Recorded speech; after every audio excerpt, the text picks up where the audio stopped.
This is Hidden Killers Week in Review. A look back at the most prolific stories of the week. This is the Hidden Killers podcast with Tony Brueski. Featuring defense attorney, Hidden Killers daily contributor, and host of the Defense Diaries podcast, Bob Motta. What is going on with Bryan Kohberger and Ann Taylor and her litany of questions that were thrown out to 400 potential jurors in Moscow, Idaho? I know the judge was none too happy about that yesterday. And these are very detailed questions, questions that I was very kind of surprised by, thinking this almost paints your client as if guilty the way you're asking these things. And maybe that was the goal, to show a prejudiced jury pool. How common is it for an attorney to put questions out there like this into a very small community, to weigh the prejudice of there being that or not? Look, my dad did it in Gacy. Mm-hmm. They polled the Cook County residents. We did it in Garcia. We polled.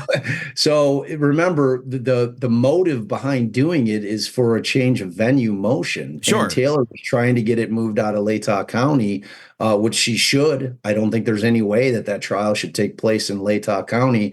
And I don't know if you had the opportunity to watch that hearing last night. It was very interesting. And it goes right to what I was saying.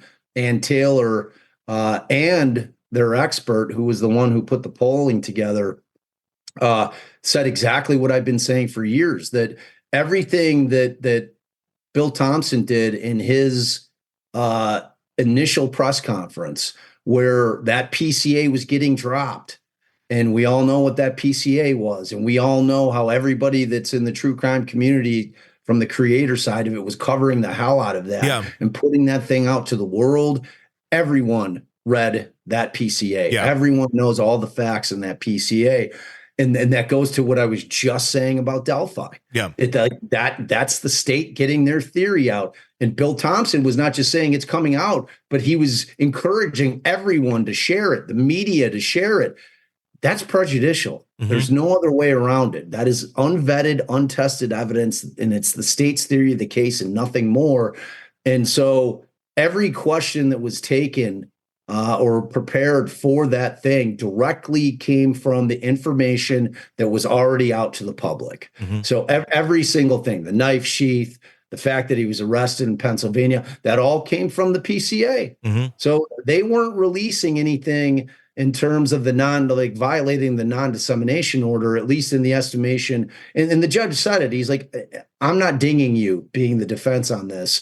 Everything was public because the PCA was made public. Mm-hmm. So ultimately, remember, again, they are trying to get this thing moved out and out of Latah. So the purpose of doing it and crafting those questions was to be able to show, look, when they dropped this PCA that included all these facts, this is how it affected the general public. This has created a situation where the general public has formed opinions one way or the other on these particular issues because that was laid out to the public at large, and especially in this community.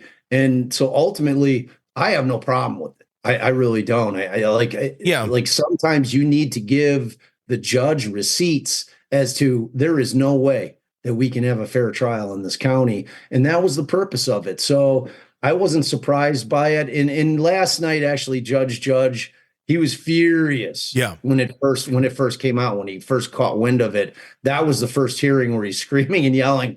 Last night, he wasn't there, and he allowed the testimony of their expert to come on, the guy who put the poll together. Mm-hmm. And, and he gave his background. This is what the guy does for a living. Yeah. And in order of showing bias and prejudice, it's a very successful way to do it. And it's scientifically backed. This guy was a legit expert and does this for a living and does it for exactly this reason.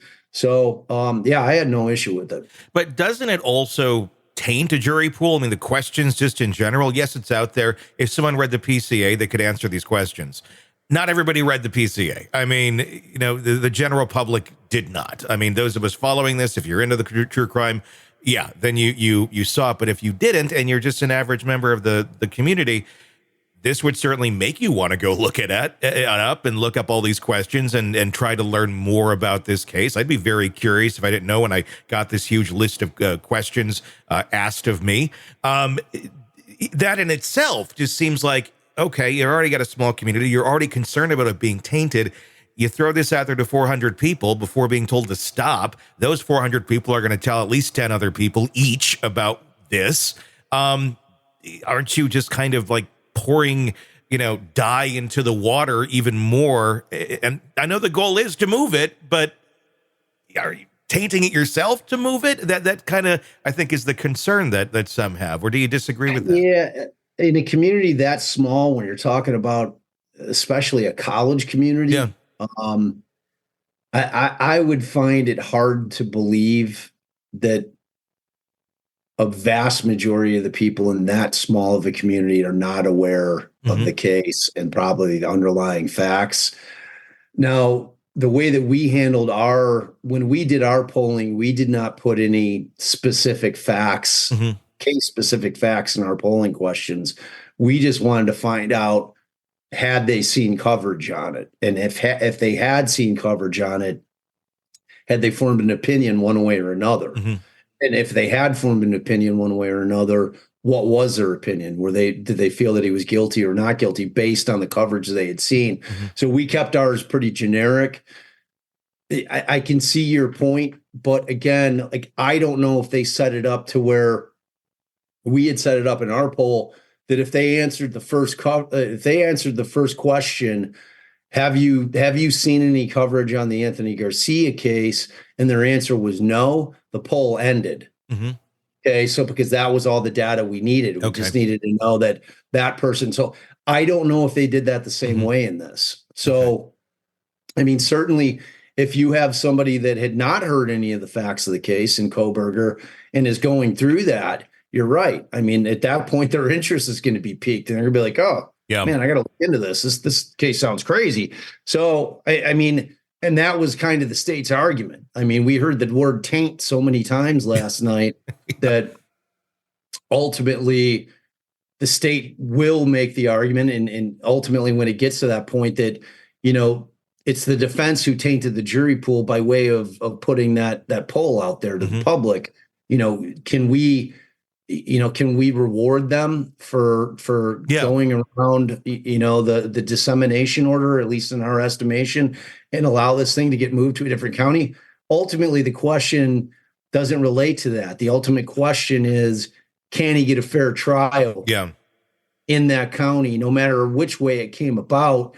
And then if Ann Taylor has to deal with the disciplinary committee after the fact, that's a different issue, because right now, all the judge cares about is whether or not Bryan Kohberger can get a fair trial in that county, no matter how it came to be. Well, and you don't want to have to redo this thing after all these years and go, okay, it turned out to not be a fair trial because of all of that.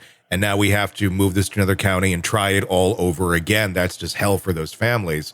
And if we can avoid it in the first place, why not avoid it? As much as I think people and that community probably want that trial to take place there, and as right, as it may be that it should be taking place there, again, do we want to keep going through hell, or do we want to eliminate any chance of a successful appeal issue down the road? And that's really what they're doing. Exactly. Want to listen ad-free? Want advanced access to all of our interviews before anyone else?